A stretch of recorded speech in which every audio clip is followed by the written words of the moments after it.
लोग ज्यादा गरीब हुए हैं पिछले 7 साल में। गरीबी में जो हिंदुस्तान जी रहा है, ग्लोबलाइजेशन उसके लिए नहीं है। ग्लोबलाइजेशन तो इस देश में विदेशी कंपनियों के लिए है। और कोई मुझसे पूछता है कि राजीव भाई, अगर आप जैसे विचार का आदमी ग्लोबलाइजेशन करे तो क्या चीज ध्यान में रखेगा? अगर मेरे जैसे आदमी को ग्लोबलाइजेशन करने की जरूरत पड़ी तो मुझे हिंदुस्तान के गरीब दिखाई देंगे और न्यूक्लियस में वो रहेंगे, ना कि विदेशी पूंजी और विदेशी कंपनियां। अगर हमको ग्लोबलाइजेशन करने की जरूरत भी पड़ेगी तो हमारे पैरामीटर्स क्या होंगे? हमारे पैरामीटर्स विदेशी पूंजी के नहीं होंगे, हमारे पैरामीटर्स विदेशी कंपनियों के नहीं होंगे। हमारे पैरामीटर्स में होंगे हिंदुस्तान के 40 करोड़ गरीबी की रेखा के नीचे रहने वाले लोग। ग्लोबलाइजेशन से तो आपने इस देश के गरीबों को जिंदा रहने का भी अधिकार छीन लिया है, क्योंकि इस ग्लोबलाइजेशन के नाम पर 50 पैसे किलो वाला नमक अब 8 रुपए किलो में बिक रहा है। करोड़ों गरीबों को इस देश में सिवाय नमक के रोटी खाने के अलावा कुछ दूसरी चीज सपने में भी नहीं आती है। आप जिस वर्ग से आते हैं, आप शायद तुअर की दाल खा सकते हैं, बासमती चावल खा सकते हैं, 2 सब्जियां खा सकते हैं। हिंदुस्तान में 40 करोड़ लोग तो रोटी से नमक मिलाकर या रोटी को मिर्ची के साथ मिलाकर खाते हैं। और उन 40 करोड़ लोगों में जिनके पास ऑन एन एवरेज एक दिन में खर्च करने के लिए 5 रुपया भी नहीं है, उनको अगर आप 8 रुपए किलो का नमक बेच रहे हैं तो आप ये कर क्या रहे हैं? ये ग्लोबलाइजेशन नहीं हो रहा है, ये इकोनॉमिक रिकॉलोनाइजेशन हो रहा है इस देश का। लेकिन मेरे देश में आजादी के 50 साल के बाद अब नमक पर इतना भयंकर टैक्स है कि 50 पैसे किलो वाला नमक 8 रुपए किलो में बिक रहा है और इस देश में कोई उफ नहीं कर रहा है। आपकी मजबूरी मैं समझ सकता हूं, क्योंकि आपके पास प्रचुर मात्रा में संपत्ति है, तो आपके लिए नमक 8 रुपए किलो का बिके या 50 रुपए किलो का, आपसे कोई फर्क नहीं पड़ता। लेकिन तकलीफ उन लोगों की है जो 40 करोड़ की संख्या में है और जिनके पास एक दिन में खर्च करने के लिए 5 रुपया नहीं है। तकलीफ उनकी है। और कभी उनकी जगह पर अपने आप को रखकर सोचिए और पूरे प्लान को देखिए, तो कैसे इस देश में 40 करोड़ लोग रोटी खा रहे होंगे तब से, जब से 50 पैसे किलो वाला नमक 8 रुपए किलो में हो गया। और बहुत ही बर्बरता पूर्वक पूरे देश में सरकार का एक फरमान जारी हुआ है कि कहीं भी बिना आयोडीन वाला नमक नहीं बेचा जाए, माने हर जगह वो 8 रुपए किलो वाला ही नमक बिकना चाहिए।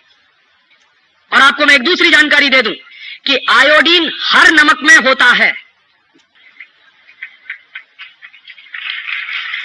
कोई भी नमक बिना आयोडीन का नहीं होता, क्योंकि नमक बनता है दरिया के पानी से और सूरज की रोशनी से।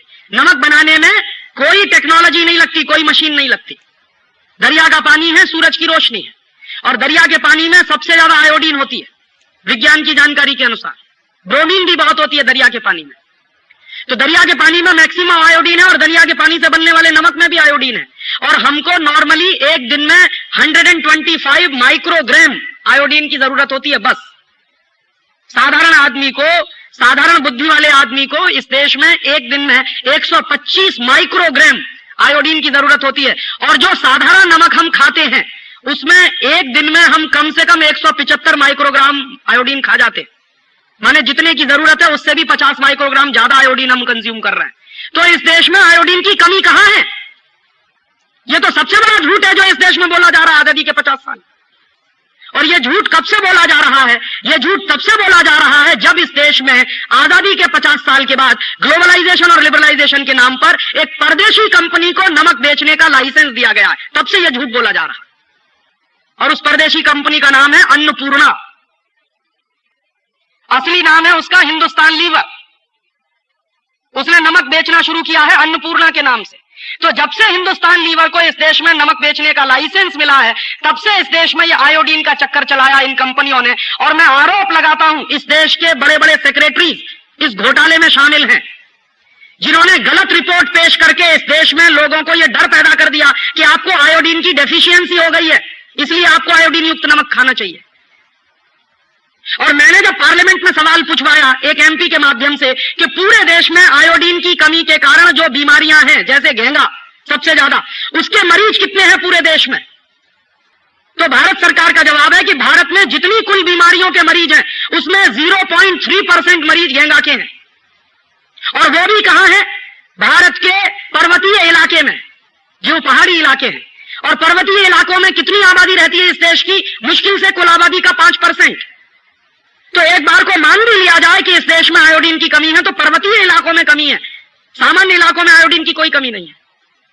लेकिन पूरे देश में यह नाटक इस देश में चला, और यह नाटक करने के पीछे एक ही सबसे बड़ा सत्य है कि एक परदेशी कंपनी को नमक बेचना था और उस नमक से उसको करोड़ों रुपए का मुनाफा कमाना था, इसलिए उसने 50 पैसे किलो वाले नमक को 8 रुपए किलो में बिकवाना शुरू करवा दिया है आयोडीन नाम के धोखे के साथ। और कैसे लूट रहे हैं आपको? आजादी के 50 साल में इस देश में क्या चल रहा है? आयोडीन युक्त अगर नमक बनाया जाए तो 1 किलो नमक जो अभी बनता है कच्छ में, उसका कॉस्ट ऑफ प्रोडक्शन आता है 25 पैसा। तो 25 पैसे में 1 किलो नमक बन जाता है, और उस नमक में आयोडीन इंट्रोड्यूस करनी पड़े 1 किलो नमक में, तो कुल खर्चा होता है और 25 पैसा, माने 50 पैसे में 1 किलो नमक आयोडीन युक्त। अतिरिक्त आयोडीन युक्त नमक 50 पैसे में 1 किलो बन जाता है। तो भारत सरकार के कुछ टैक्स वैक्स होंगे, कुछ खर्चे होंगे, हालांकि मैं मानता हूं कि नमक पर टैक्स नहीं होना चाहिए, लेकिन फिर भी ऐसी बेदर्दी सरकारें हैं जिन्होंने नमक पर भी टैक्स लगा रखा है। तो कुछ टैक्स वैक्स मान लीजिए आप, और कुछ ट्रांसपोर्टेशन का भी मान लीजिए, तो 50 पैसे किलो वाले नमक में आमदनी भी मिला के, इनकम भी मिला के 1 रुपए किलो में बिक जाना चाहिए, लेकिन वो बिक रहा है 8 रुपए किलो। और औसतन 1 किलो नमक पर जो मुनाफा है वो 6.5 रुपए के आसपास का है। और सारे देश में कितना नमक बिक रहा है इस समय? भारत सरकार के आंकड़े बताते हैं 40 लाख टन नमक घरों में इस्तेमाल हो रहा है इस समय। तो 40 लाख टन नमक अगर घरों में इस्तेमाल हो रहा है और 1 किलो नमक 8 रुपए में है और 1 किलो नमक पर 6.5 रुपए का प्रॉफिट है, तो आप जान लीजिए आपकी जेब से 2400 करोड़ रुपए एक साल में लूटे जा रहे हैं आयोडीन के नाम पर। और आजादी के 50 साल में अगर इसी देश की सरकारें देश के गरीब लोगों के खीसे में से 2400 करोड़ रुपए निकाल रही हैं, तो इन सरकारों को हम क्या कहें? मैं कभी कभी जब बहुत गुस्सा होता हूं और दुखी होता हूं तो मैं कहता हूं कि नाथूराम गॉडसे ने तो गांधी के शरीर की हत्या की थी, और इन लोगों ने तो गांधी के विचार को मार दिया है। ये तो नाथूराम गॉडसे से बड़े हत्यारे हैं इस देश में।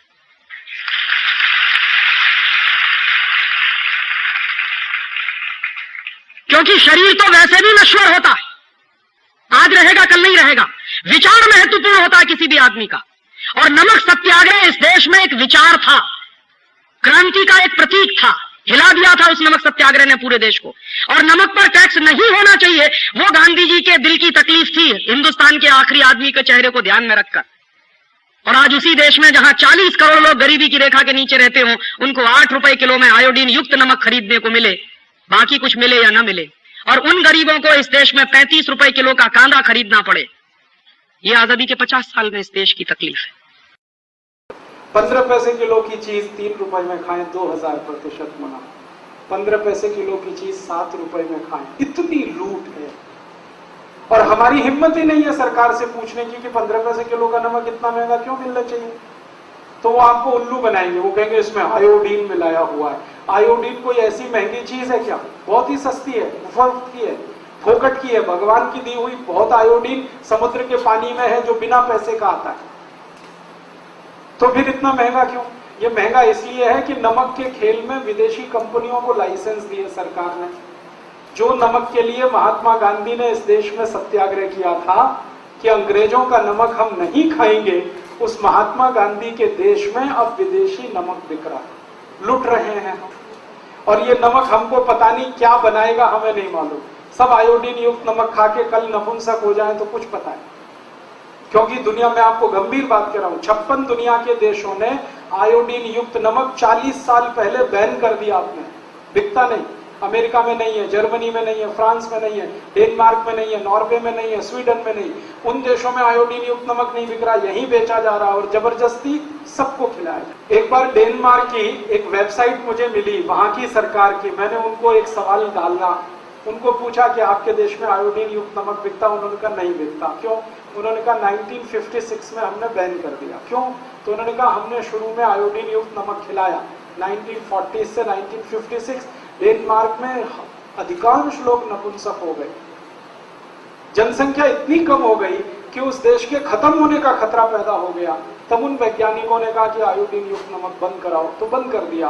अब वो यहाँ पे चालू कर दिया। आप सब खा रहे हैं, पता नहीं भविष्य में क्या होगा। लुट भी रहे हैं, अपने शरीर की भी बर्बादी। हम अक्सर ऐसा खाना खा रहे हैं जिसमें नमक तो है ही, लेकिन उसके साथ हम दही भी ले रहे हैं या दूध भी ले रहे हैं। इसमें सावधानी रखिए, आज जो नमक हम खा रहे हैं बाजार से खरीदा हुआ, ये नमक है समुद्र के पानी से बना हुआ।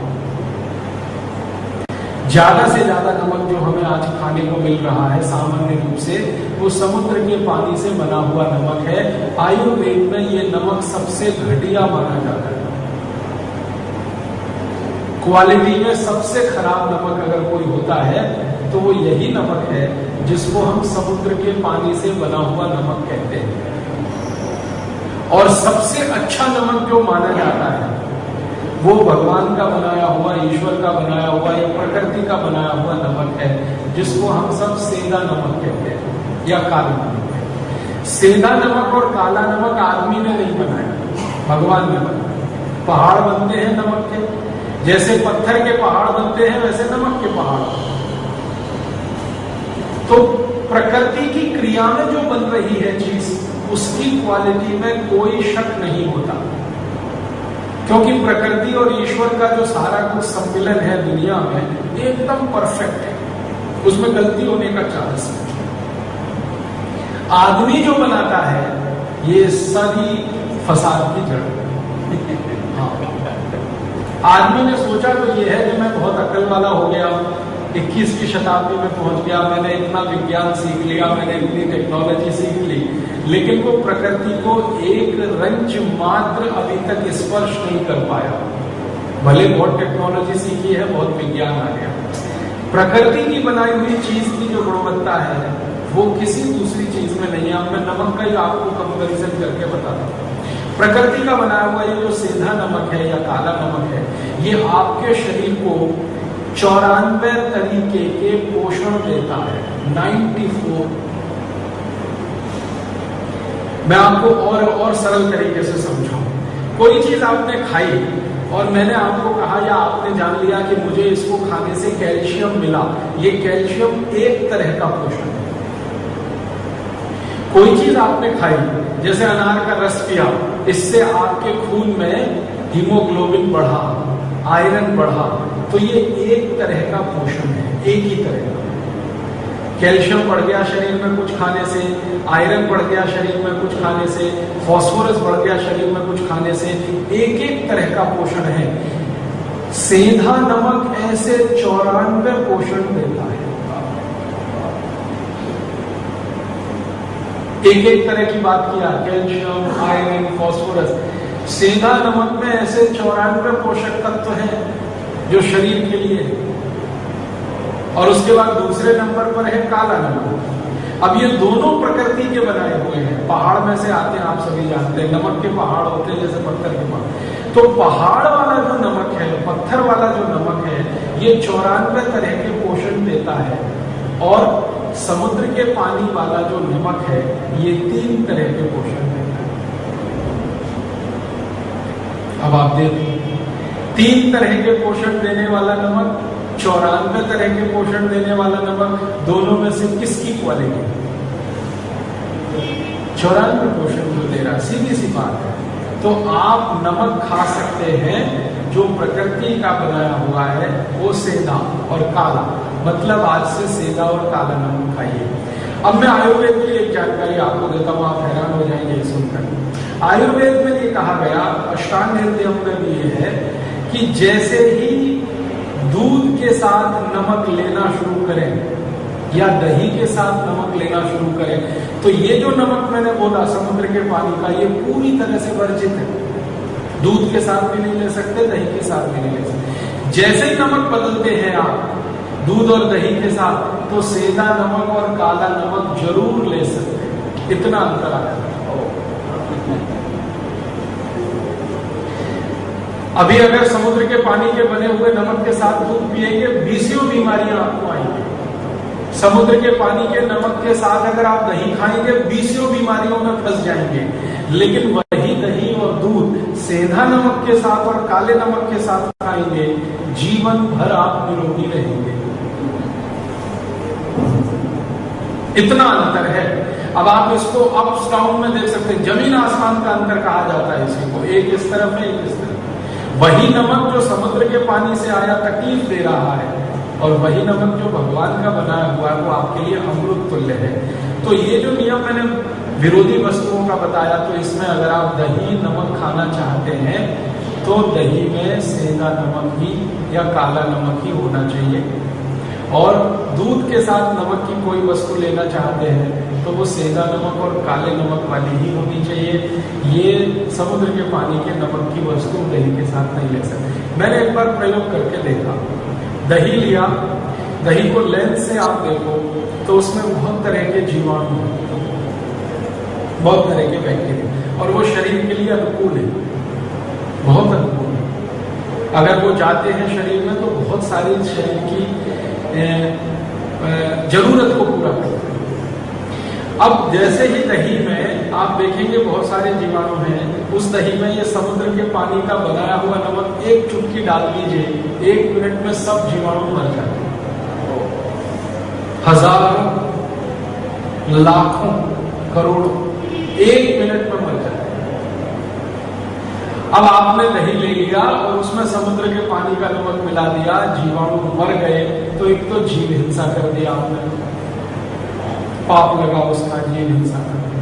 और दूसरा, आपने वो दही खाया जिसमें समुद्र का नमक मिलाया हुआ है, वो शरीर के काम का नहीं, उपयोगी नहीं। उसी दही में मैंने फिर दूसरा प्रयोग करके देखा कि वही दही है, उसमें लाखों करोड़ों जीव राशि है, जीवाणु है, उसी में सेंधा नमक डाला, एक भी जीव नहीं मरा, एक भी जीव नहीं। माने जीव दया भी हो गई मेरी, जीव हिंसा में भी मुझे नहीं जाना पड़ा, पाप का भागी भी नहीं बनना पड़ा, और शरीर के लिए भी उपयोगी। तो माताएं मैंने इसको विशेष ध्यान से सुने कि दही में अगर रायता बना रही है तो नमक डालना हो तो काला ही नमक या सेंधा ही नमक डालना, ये समुद्र के पानी वाला नमक मत डालना। और मेरी तो एक छोटी सी विनती आप मान लीजिए तो बहुत ही अच्छा है, घर में लाना ही नहीं, ये समुद्र के पानी का नमक लाना ही नहीं। ये समुद्र के पानी का नमक इंडस्ट्रियल यूज के लिए तो ठीक है, औद्योगिक उसका उपयोग होता है। भारत में बहुत सारी ऐसी इंडस्ट्रीज हैं जिसमें नमक लगता है, जैसे आइस इंडस्ट्री है ना, बर्फ बनाने वाले जितने कारखाने हैं सबको नमक चाहिए। ऐसे बहुत उद्योग हैं जिनमें नमक लगता है, तो उन उद्योगों के लिए रहने दो इसको, समुद्र वाले नमक को। जीवन में, खान पान में इसको मतलब। और मैंने भारत का थोड़ा इतिहास पढ़ा है तो मैंने ये जाना और उसके दस्तावेज भी देखे हैं। 1930 के पहले तक, सन 1930 के पहले तक इस भारत में एक भी व्यक्ति समुद्र के पानी का नमक नहीं खाता था, एक भी व्यक्ति। खाने में नमक जो इस्तेमाल होता था वो सेंधा या काला। और राजस्थान के कुछ इलाकों में झीलें हैं, प्रकृति की बनाई हुई झीलें, जैसे सांभर, एक बड़ी झील का नाम है सांभर। सांभर झील का नमक भी भगवान का बनाया हुआ है, वो झील भी भगवान की बनाई हुई है, प्रकृति की बनाई हुई है। वो झील मनुष्य ने नहीं बनाई, वो प्रकृति से बनी है। उस झील में से तैयार हुआ नमक भी प्राकृतिक नमक माना जाता है। तो ज्यादा लोग इस्तेमाल करते रहे हैं सांभर झील का नमक, सेंधा नमक और काला नमक 1930 के पहले तक। 1930 में महात्मा गांधी ने जब से नमक सत्याग्रह किया, उसके बाद से ये समुद्र का नमक चलन में आया और लोगों ने उसको खाने में भी डाला। 1947 में क्या हुआ? दुर्भाग्य से हमारे देश का बंटवारा हो गया, पाकिस्तान भारत से अलग हो गया। अब सौभाग्य या दुर्भाग्य जो भी कहिए, नमक के सारे पहाड़ पाकिस्तान के हिस्से में आ गए। नमक के सारे पहाड़ पाकिस्तान के हिस्से में आ गए। पाकिस्तान में 2 जिले हैं, एक का नाम लाहौर और एक का नाम कराची। उसके आसपास सारे पहाड़, ज्यादा से ज्यादा नमक के पहाड़। तो हमारी मजबूरी ये हो गई कि पाकिस्तान से नमक आए तो हम खाएं, सेंधा नमक, काला नमक ज्यादा उसी इलाके में आया। बंटवारा कुछ इस तरह का हुआ कि नमक के पहाड़ उस तरफ चले गए। तो बहुत दिन तक ये नमक आता नहीं था पाकिस्तान से, तो लोगों की मजबूरी हो गई क्योंकि बहुत दिन तक भारत और पाकिस्तान की ऐसी दुश्मनी रही है। आप जानते हैं आजादी मिलते ही पाकिस्तान ने भारत पर हमला कर दिया था कश्मीर छीनने के लिए। तो वो दुश्मनी ऐसी थी उन दिनों में कि बहुत साल तक तो आ नहीं पाया, तो लोगों की मजबूरी हो गई कि भाई क्या करें। तो फिर लोगों ने ये मजबूरी में समुद्र का नमक खाना शुरू कर दिया और धीरे धीरे समुद्र का नमक बनना बढ़ता चला गया। इंडस्ट्रियल यूज के साथ वो घर में भी आने लगा। और मैं आपको विनम्रता पूर्वक कहना चाहता हूं कि उसी समय से ब्लड प्रेशर भी हमारे यहाँ घुस गया। ये जो आजकल आपने सुना है ना ब्लड प्रेशर हाई हो गया, हाई हो गया, हाई हो गया, मैं आपको ये बताना चाहता हूं कि भारत के लोगों को हाई ब्लड प्रेशर कब से आया।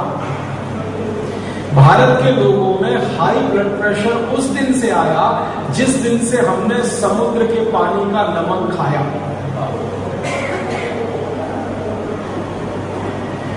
वरना प्रकृति के बनाए हुए नमक का अगर हम इस्तेमाल करते रहे, आज भी करें, आगे भी करते रहे, तो मैं आपको पूरी विनम्रता से इस बात की गारंटी देना चाहता हूं, आपका ब्लड प्रेशर अपने आप निकल जाएगा। आप नमक बदल दीजिए।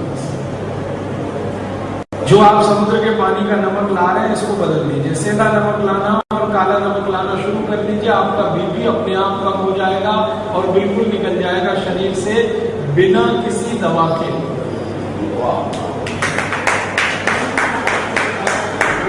और आप जानते हैं कि आजकल हमारे जीवन में हाई ब्लड प्रेशर इतनी खतरनाक बीमारी की स्थिति में है कि ये शुरू हो जाए तो दुनिया जहान की कोई भी बीमारी आएगी। ब्लड प्रेशर हाई हो गया तो हार्ट अटैक आ सकता है, ब्लड प्रेशर हाई हो गया तो ब्रेन हेमरेज हो सकता है, ब्लड प्रेशर हाई हुआ तो ट्राइग्लिसराइड्स बढ़ेंगे, ब्लड प्रेशर हाई हुआ कोलेस्ट्रॉल बढ़ेगा, ब्लड प्रेशर हाई हुआ खून गाढ़ा होता जाएगा, ब्लड प्रेशर हाई हुआ किडनी डैमेज कर देगा, ब्लड प्रेशर क्या नहीं कर देगा। ये सबसे खराब है। रूट कॉज में ब्लड प्रेशर है बहुत सारी बीमारियों का। ब्लड प्रेशर हाई हुआ डायबिटीज ला देगा, ब्लड प्रेशर हाई हुआ शुगर बढ़ा देगा, सब कुछ करेगा। ब्लड प्रेशर हुआ आंख आपकी खराब कर दे। ये भाई को आपने देखा ना जिसकी आंख खराब है, इसकी एक आंख का प्रेशर बढ़ा हुआ है, यही तकलीफ है उसको। अगर दोनों आंख का प्रेशर एक साथ बढ़े तो इलाज करना बहुत आसान होता है दुनिया में। एक ही आंख का प्रेशर बढ़े और एक का कम हो, वो इलाज ही नहीं कर सकता। इसलिए ये भाई जिसने आपसे कहानी सुनाई, ये हजारों लाखों रुपए खर्च करके पता नहीं कितने डॉक्टरों के चक्कर में अपना समय खराब करता रहा है। इसको एक सरल बात कोई बता देता जो आज इसको पता चलेगी। इसकी एक आंख का प्रेशर बहुत बढ़ गया था, एक आंख का प्रेशर बिल्कुल कम था या नॉर्मल था। इसको किसी ने बता दिया होता कि नमक बदल दो, इसकी बीमारी यहां तक पहुंच गई।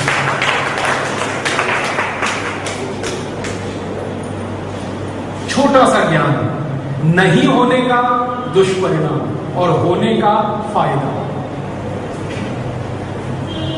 हमारे यहां सभी साधु संतों के मुंह से मैं ये सुनता रहता हूं, आप तो बार बार सुनते रहते हैं, अज्ञान सबसे बड़ा दुख है। अज्ञान में जाना दुनिया का सबसे बड़ा दुख है और ज्ञान में चले जाना दुनिया का सबसे बड़ा सुख है। मैं भी मानता हूं इसको। मैं गरीबी को दुख नहीं मानता, बेरोजगारी को दुख नहीं मानता। गरीबी बेरोजगारी तो आने जाने वाली चीजें हैं और शायद ये गरीबी बेरोजगारी तब तक है जब तक मेरे पास ज्ञान नहीं है। जिस दिन मुझे कुछ ज्ञान मिला मैं मेरी गरीबी भी दूर कर सकता हूं, बेकारी भी दूर कर सकता हूं। इसलिए बीमारियां हमारे शरीर में है और उनका दुख है, वो भी अज्ञान का ही कारण है। जैसे ही ज्ञान में आप जाएंगे आपको बीमारियां ठीक कर लेंगे, डॉक्टर के चक्कर में फंसने की जरूरत ही नहीं पड़ेगी। ये छोटा सा ज्ञान कि हम नमक बदल दें तो जिंदगी में कितना बड़ा सुख, ये इस भाई को पता है जिसकी आंख इस स्थिति में आई है जो आपने देखी। नमक बदल देता है। साल भर पहले या 1.5 साल पहले जैसे ही इसकी आंख में प्रेशर बढ़ना शुरू हुआ, ये पहले डॉक्टर के पास जहां गया वो इसको बता सकता था कि भाई तेरी एक आंख का प्रेशर बहुत ज्यादा है, ब्लड प्रेशर, दूसरी आंख का कम है या बहुत कम है, अब तू क्या कर रही हो, बस इतना करके नमक बदल दे। सरल बात। साधारण बात। नमक बदलते ही प्रेशर नॉर्मल होता, आंख इस स्थिति में पहुंचती। नहीं कहा, नहीं बताया, शायद जानबूझ के नहीं बताया या अनजाने में, दोनों ही बातें हो सकती। हो सकता है उस डॉक्टर को भी ज्ञान ना हो इस बात का, ये भी हो सकता है। और ये भी हो सकता है कि उसको ज्ञान हो और जानबूझ के नहीं बताया। तो दोनों ही संभावनाएं हैं। तो मैं आपसे ये बात को ज्यादा जोर देके कह रहा हूं कि एक छोटी सी जानकारी ना होने का कितना बड़ा दुख है और होने का कितना बड़ा सुख है। आपको आज ये जानकारी हो गई कि समुद्र के पानी के नमक से शरीर को सिर्फ 3 पोषक तत्व मिलते हैं। पहाड़ के नमक का, पत्थर के नमक का 94 पोषक तत्वों का भंडार है वो। तो आप तुरंत उसमें शिफ्ट कर जाइए, अपने घर का नमक बदल दीजिए। नमक बदलते ही आप अपने ऊपर देखिए क्या क्या परिवर्तन आ रहे हैं। आप आ जाइए, सेंधा नमक खाना शुरू कर दीजिए, काला नमक। जिस दिन खाना शुरू करें उस दिन बीपी नाप लीजिए। 2-3 महीने के बाद फिर नाप लीजिए, आपको लगेगा ये चमत्कार हो गया। सेंधा नमक खाने से या काला नमक खाने से एक दिन पहले आपका माइग्रेन, आपके शरीर में ये सब जितनी भी बीमारियां हैं उनको देख लीजिए ध्यान से और खाना शुरू करिए, फिर देखिए क्या क्या परिवर्तन आ रहे हैं। नमक शरीर के लिए बहुत आवश्यक है, आप जानते हैं, लेकिन सेंधा और काला ये समुद्र के पानी वाला है। आपको और एक जानकारी दूं, शरीर में सेंधा और काले नमक से जो जो पोषकता मिलती है, इसी की कमी होने पर पैरालिसिस आता है। हाँ, ध्यान दीजिएगा मेरी बात। शरीर में सेंधा और काला नमक से जो पोषकता मिलती है, उसी की कमी होने पर पैरालिसिस आता है। शरीर में काला और सेंधा नमक मिलने से जो पोषकता मिलती है, उसी की कमी से ब्रेन हेमरेज भी होता है। मेरे गुरु जिनका नाम था श्री धर्मपाल, अभी वो स्वर्गवासी हैं, एक बार उनके शरीर में ऐसा हुआ, जो पोषकता मिलनी चाहिए थी नमक से, सेंधा और काला, वो कमी हुई, उनको पैरालिसिस का अटैक हो गया। उनकी आवाज चली गई, पूरी आवाज चली गई, वो कुछ बात ही नहीं कर सके। और मेरी आंखों के सामने मेरे गुरु का ऐसा हाल था। मैं क्या करूं? भयंकर अटैक था, बड़ा अटैक था पैरालिसिस का। हाथ पैर तो चले गए, आवाज भी चली गई, ब्रेन भी काफी इफेक्ट हुआ, प्रभावित हुआ। मैं उनको ले गया हॉस्पिटल में, एडमिट करवाया। हॉस्पिटल वालों ने हाथ उठा दिए, हमारे पास दवा नहीं, हम क्या कर सकते हैं। तो उन्होंने मेरे गुरु के हाथ पांव बांध दिए। वो कहते हमारे इलाज का तरीका यही है, एलोपैथी जिसको हम सबसे ज्यादा भरोसा करते हैं, उनके इलाज का तरीका कि पैरालिसिस पेशेंट का हाथ पैर हिलता रहता है ना, उसके कंट्रोल के बाद, तो उसको पकड़ने के लिए बांध दिए। अब मेरे गुरु छटपटाए, परेशान, तो मैं उनको हॉस्पिटल से ले आया और मेरे इस निर्णय की बहुत आलोचना हुई। मेरे सहयोगियों ने बहुत आलोचना की, आप क्या कर रहे हैं, मार डालेंगे, ऐसा हो जाएगा, इतने बड़े हॉस्पिटल में से निकाल के आप उनको घर ला रहे हैं। मैंने कहा इनके पास इलाज ही नहीं है। वो डॉक्टर अपने मुंह से कह रहा है मेरे पास इलाज नहीं। राजीव भाई आप तो जानते हो होम्योपैथी, आप तो जानते हो आयुर्वेद, आप तो क्यों नहीं करते? तो हम निकाल लाए उनको। और मैंने कुछ नहीं किया, आपको जानकारी देना चाहता हूं और आज ये शायद मैं पब्लिकली बता रहा हूं, मेरे गुरु के लिए कुछ नहीं किया। मैंने अंदाजा लगाया कि शायद इनके शरीर में नमक से मिलने वाली पोषकता की कमी है, इसके कारण ये अटैक आया हो। 99% केस में अटैक इसी कारण से आता भी है, तो शायद ऐसा हुआ हो। और मैंने ध्यान किया तो वो नमक वही खाते थे, समुद्र के पानी वाला। तो मैंने उनको होम्योपैथी की एक ऐसी दवा चुनकर दी जो सेंधा नमक और काले नमक की पोषकता को बढ़ाने वाली। दवा की 3 खुराक में उनका पैरालिसिस ठीक हो गया। 3 खुराक, सवेरे एक खुराक दी, दोपहर को एक दी, शाम को एक खुराक दी। अगले दिन तो वो चलने लगे, जो पूरी तरह से बेड रिडन थे, बिस्तर पे थे, हाथ पैर बिल्कुल छूट गए थे, दिमाग और बॉडी का कनेक्शन टूट गया था, आवाज बिल्कुल चली गई थी, वॉइस पूरी तरह से लॉस हो गया था।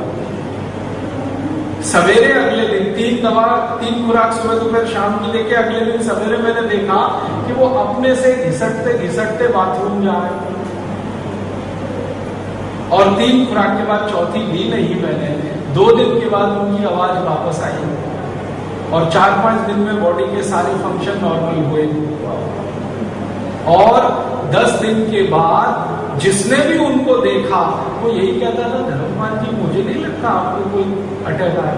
जो भी देखे वो ये कि हमें नहीं लगता था कि कोई अटैक आया। माने इतनी नॉर्मल हो गई सारी कंडीशन। और जब उनकी बेटी उनको मिलने आई, वो जर्मनी में रहती है, तो वो खुद हैरान हो गई। फिर उसने पूछा क्या किया? मैंने कहा कुछ नहीं, होम्योपैथी की एक दवा दी थी, वो दवा का एक ही काम है कि नमक से जो पोषकता चाहिए शरीर को वो नमक नहीं दे पाया, या नमक नहीं खाने से वो पोषकता नहीं थी शरीर में, वो दवा मैंने दे दी, 3 खुराक में चमत्कार कर दिया। ऐसे ही होता है। तो हम जब कहते हैं ना दवा का चमत्कार है, दवा का चमत्कार क्या है? कुछ खास नहीं है। आपके शरीर में जो पोषकता में कमी आई और उसके कारण से जो तकलीफ में आप फंस गए, वो पोषकता किसी तरह से दे दो। अगर उस समय में उनको नमक का पानी उबाल के दे देता तो भी वो ठीक हो जाता। मैं दवा नहीं देता, सेंधा नमक लेके, काला नमक लेके पानी में डालता, पानी को उबालता और वो 1-1 चम्मच पानी पिलाता तो भी ठीक हो जाते। लेकिन मुंह उनका खुलने की स्थिति में नहीं था तो पानी जाए कैसे? इसलिए दवा देनी, नहीं तो वो वैसे भी ठीक हो। तो ये उदाहरण मैंने आपको सिर्फ इसलिए दिए हैं कि आप इसकी गंभीरता को समझ लें। अपने जीवन में जो एक बड़ी गलती हम कर रहे हैं, भूल कहना चाहिए उसको, गलती नहीं है, गलतियों का तो सुधारा होता है, भूल सुधरती नहीं। तो बड़ी भूल कर रहे हैं वो एक ही है, हमने नमक अपने घर में ले आया, आयोडीन युक्त टीवी का विज्ञापन देखते। रोज टीवी हमें उल्लू बना रहा है, आयोडीन युक्त नमक खाओ नहीं तो पागल हो जाओगे, घेंगा हो जाएगा। मैं देश में 12 साल से घूम रहा हूं, कोई एक पेशेंट मुझे मिले जिसने आयोडीन युक्त नमक नहीं खाया और उसको घेंगा हुआ हो, मिला नहीं आज तक। सरकार को बार-बार मैं कहता हूं भाई मुझे दे दो, फोकट में ठीक करूंगा। जिनको आयोडीन युक्त नमक नहीं खाने से घेंगा हुआ ऐसे पेशेंट मुझे दे दो, मैं मेरे खर्चे से, मेरे पैसे से उनका ट्रीटमेंट करूंगा, ठीक करूंगा। एक भी मरीज सरकार मुझे नहीं दे पाई। मैंने सरकार से लिस्ट मांगी कि दे दो मुझे एक सूची, किस किस गांव में कौन कौन आदमी है जिसको आयोडीन युक्त नमक नहीं खाने से घेंगा हुआ, आज तक सूची नहीं आई। हाँ, भारत में जम्मू कश्मीर, हिमाचल प्रदेश और उत्तरांचल, ये पहाड़ के कुछ राज्य हैं, वहां जरूर मैंने कुछ मरीज देखे हैं जिनको आयोडीन की कमी से घेंगे की समस्या है। आप ध्यान से सुनिएगा इस बात।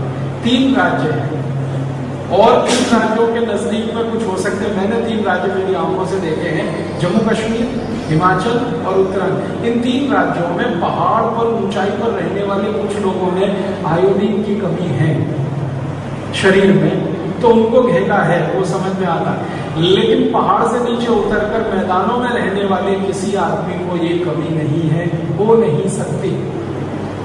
कारण जानते क्या? पहाड़ों की ऊंचाई पर जो वनस्पतियां पैदा होती हैं, जो सब्जियां पैदा होती हैं, जो दालें पैदा होती हैं, उनमें प्राकृतिक रूप से आयोडीन कम है।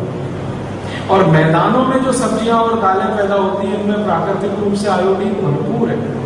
मैं आपको चेन्नई के बारे में कह सकता हूं। चेन्नई में आधा कटोरी दाल आप खा लो, पकी हुई दाल, सांभर के रूप में चाहे रसम के रूप में, आपके एक दिन की आयोडीन जितनी चाहिए उतने में ही पूरी हो जाती है। आधा कटोरी दाल मात्र खाने से एक दिन के आयोडीन की आवश्यकता पूरी हो जाती है चेन्नई में। बेंगलोर में भी यही हाल है, हैदराबाद में भी यही हाल है। अगर पहाड़ में जाएंगे तो वहां थोड़ी जरूरतें नहीं हो पाती।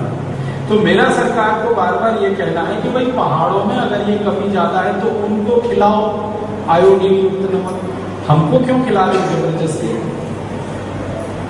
हम तो सभी दाल खाने वाले लोग हैं।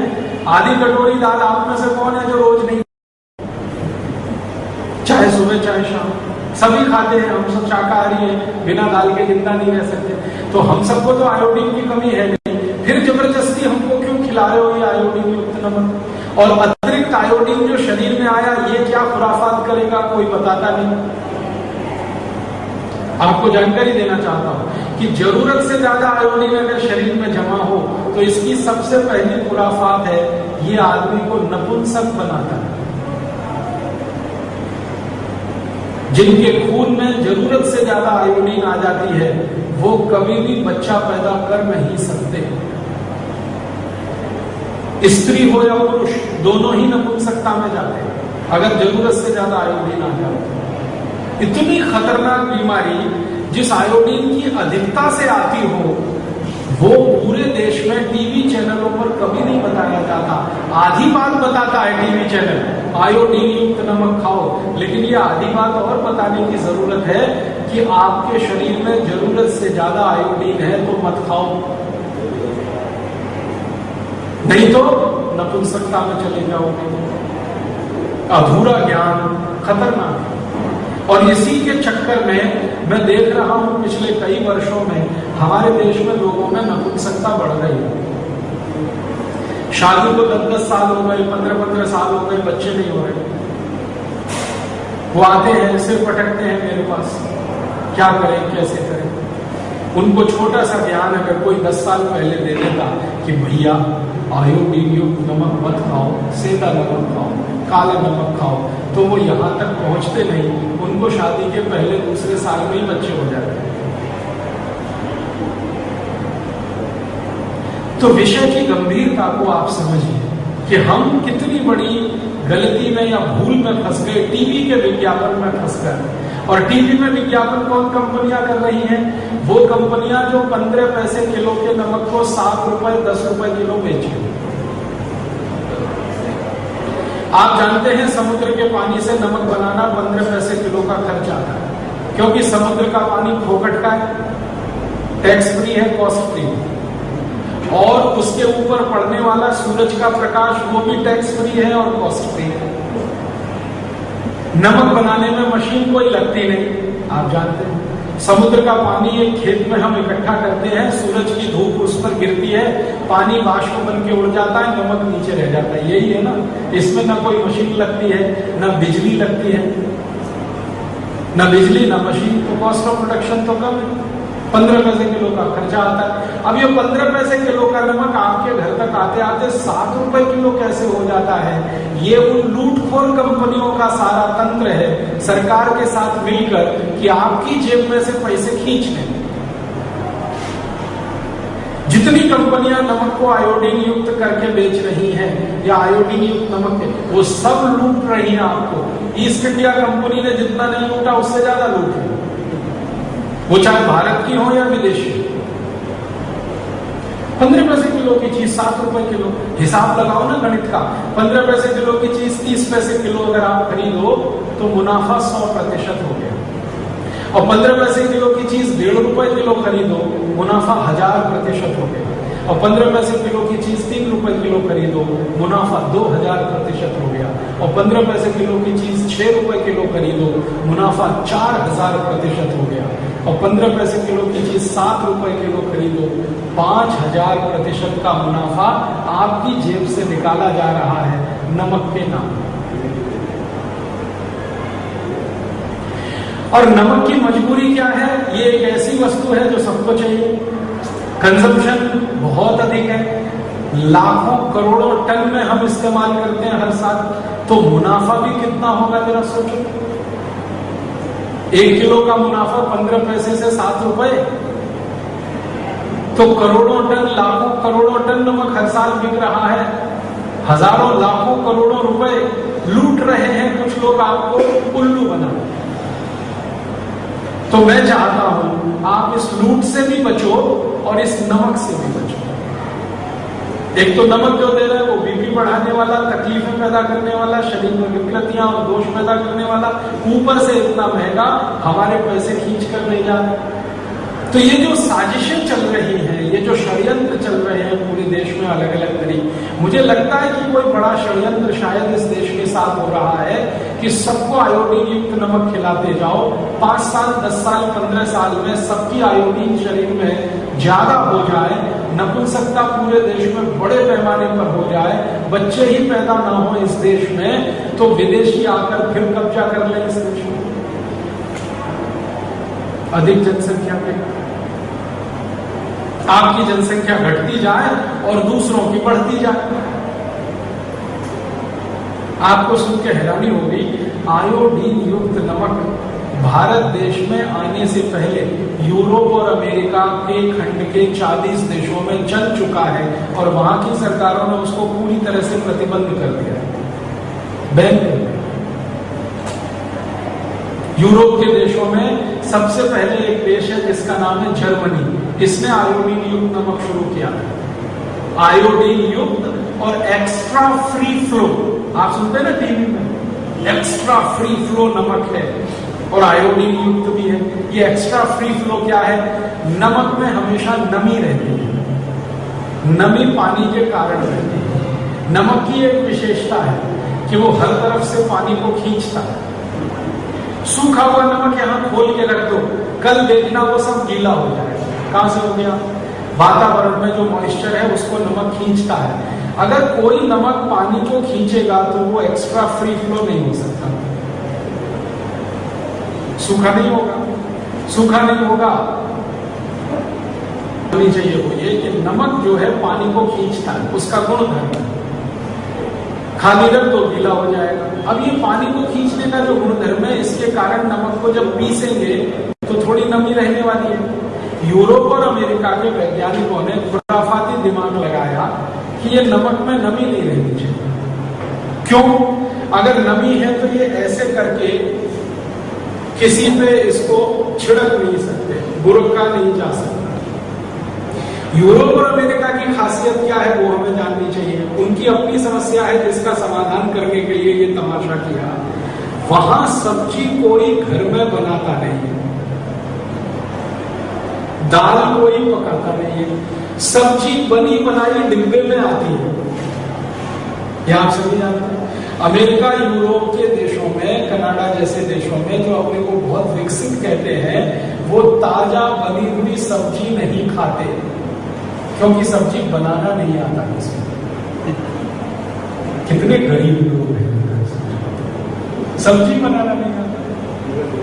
हिंदुस्तान के घर घर में 10 साल के किसी भी बच्चे को जो काम आता है वो यूरोप के बड़े बड़े लोगों को नहीं आता। सब्जी बनाते कैसे हैं? कंप्यूटर, सुपर कंप्यूटर, इलेक्ट्रॉनिक्स और सारी दुनिया का ताम झाम करने वाले हेड्रोन कोलाइडर बनाने वालों को सब्जी बनाना नहीं आता। अच्छा, सब्जी बनाना आता क्यों नहीं है? कारण है कि सब्जी होती भी नहीं है। ज्यादातर देशों में सब्जी के नाम पे या तो बटाटा है, आलू और कांदा, बाकी कुछ है नहीं।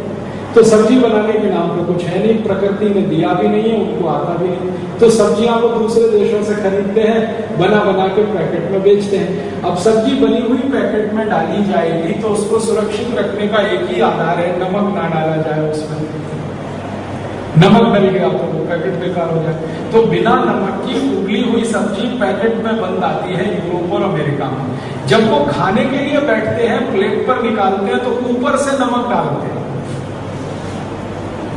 अब ऊपर से नमक डालना है तो उनको नमक ऐसा चाहिए जो फ्री फ्लो हो, चारों तरफ गिरे।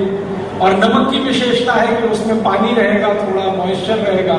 तो उन्होंने अपनी समस्या का समाधान करने के लिए नमक को एक्स्ट्रा फ्री फ्लो बनाया और उसके लिए बीसीओ केमिकल डाल दिए उसमें।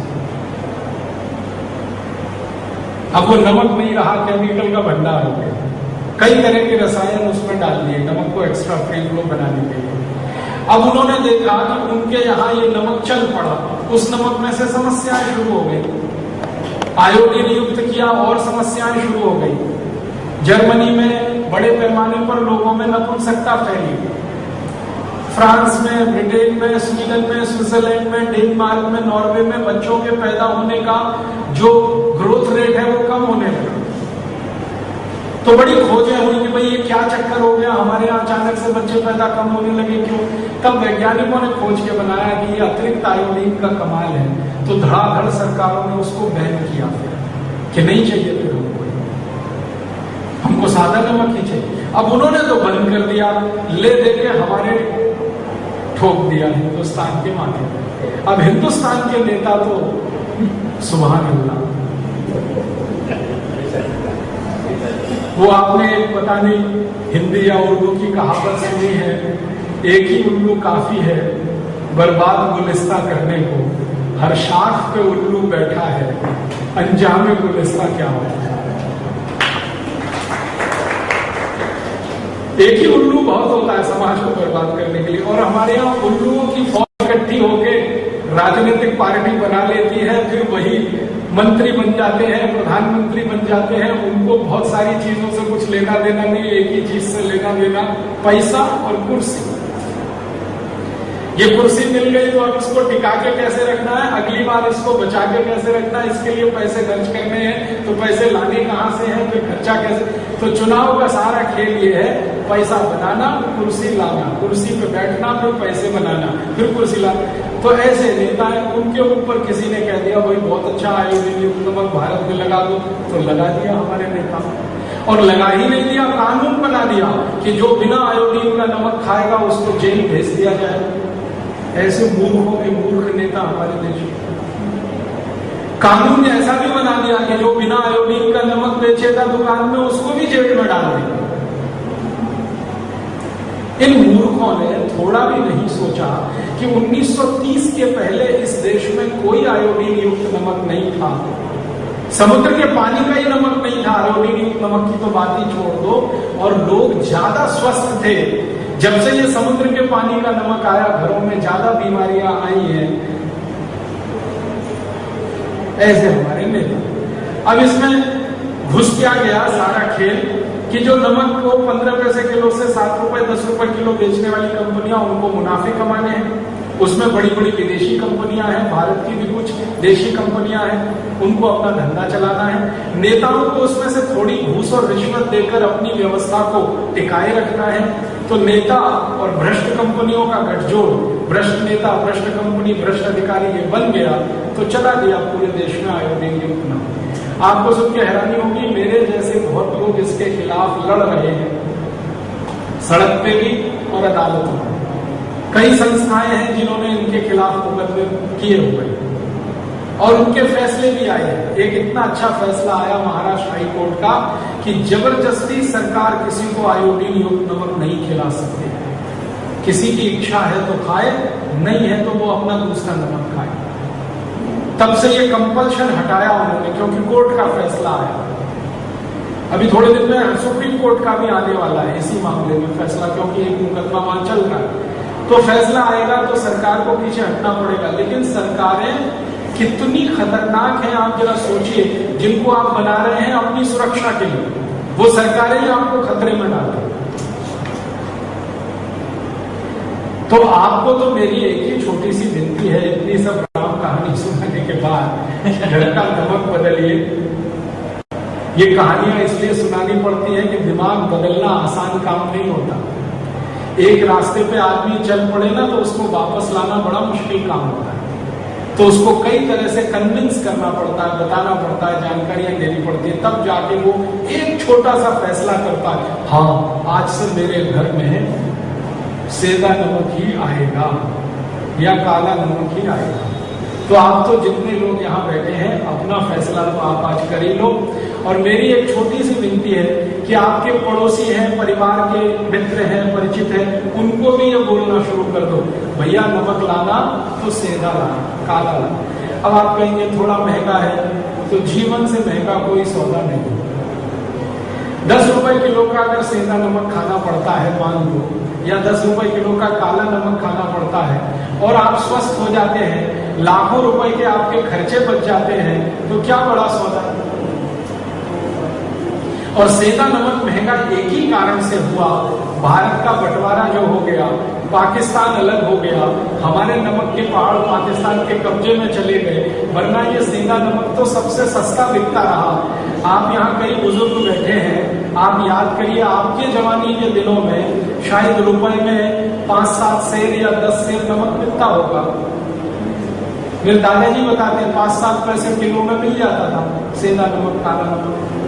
ये महंगा तब से हुआ जब से पहाड़ पाकिस्तान के कब्जे में गए, हमारे हिस्से तो महंगा हो। और अभी महंगा और इसलिए है कि ये इंपोर्ट करके लाना पड़ता है। पहले एक ही देश में मिलता था, अब दूसरे देश से लाना पड़ता है, इसलिए थोड़ा महंगा हुआ। तो थोड़ा महंगा है तो भी मैं मानता हूं आपके स्वास्थ्य की कीमत पर तो वो इतना महंगा नहीं पड़ेगा। आप उसको लाते जाइए, घर में सेंधा नमक लाइए, काला नमक लाइए। और फिर इस नियम में आप चाहें तो छूट ले सकते हैं कि दूध के साथ नमक की चीज भी लेनी पड़े तो सेंधा नमक और काले नमक की कोई भी चीज ले सकते हैं।